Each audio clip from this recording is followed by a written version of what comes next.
বুধবার দ্বিতীয় দফার ভোট পর্ব শেষ হতেই বুথ ফেরত সমীক্ষার ইঙ্গিত পশ্চিমবঙ্গে এবার হাড্ডাহাড্ডি লড়াই হতে চলেছে।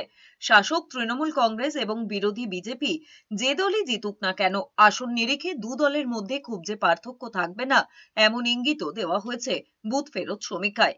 অন্যদিকে সিপিআইএম বা কংগ্রেস এবারের ভোটেও খুব গুরুত্বপূর্ণ ভূমিকা পালন করতে যাচ্ছে এমন ইঙ্গিতেও নেই বুথ ফেরত সমীক্ষায়।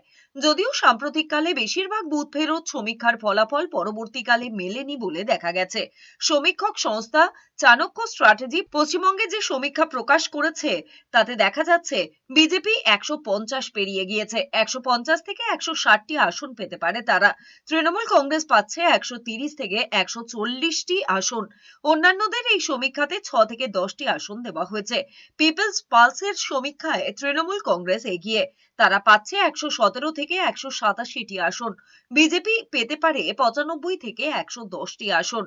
অন্যান্যদের মধ্যে কংগ্রেস 1 থেকে 3টি আসন এবং বামেরা 0 থেকে 1টি আসনে জয় পেতে পারে বলে এই সমীক্ষায় দাবি করা হয়েছে।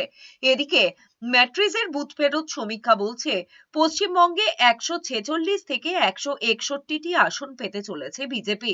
তৃণমূল কংগ্রেস পাচ্ছে 125 থেকে 140টি আসন। অন্যান্যরা 6 থেকে 10টি আসন পেতে পারে বলে ম্যাট্রিজের সমীক্ষায় দেখা গিয়েছে। পি মার্কের সমীক্ষা পশ্চিমবঙ্গে বিজেপিকে এগিয়ে রেখেছে। তাদের মতে এ রাজ্যে 150 থেকে 175টি আসনে জিততে পারে। অন্যদিকে তৃণমূল কংগ্রেস পেতে পারে 118 থেকে 138টি আসন। অন্যান্যদের কোনো আসন দেওয়া হয়নি এই সমীক্ষায়। উল্লেখ্য, 294 আসনের পশ্চিমবঙ্গ বিধানসভায় সংখ্যাগরিষ্ঠতার জন্য প্রয়োজন 148টি আসন। 2021 সালের নির্বাচনে একক সংখ্যাগরিষ্ঠতা লাভ করেছিল তৃণমূল কংগ্রেস। বিজেপি পেয়েছিল 77টি আসন। এর মধ্যে 5 রাজ্যের ভোটে ঐতিহাসিক জয় পাবে বিজেপি। পশ্চিমবঙ্গে দ্বিতীয় দফার ভোট গ্রহণ পর্বের মাঝে এমনটাই দাবি করেছেন প্রধানমন্ত্রী নরেন্দ্র মোদী।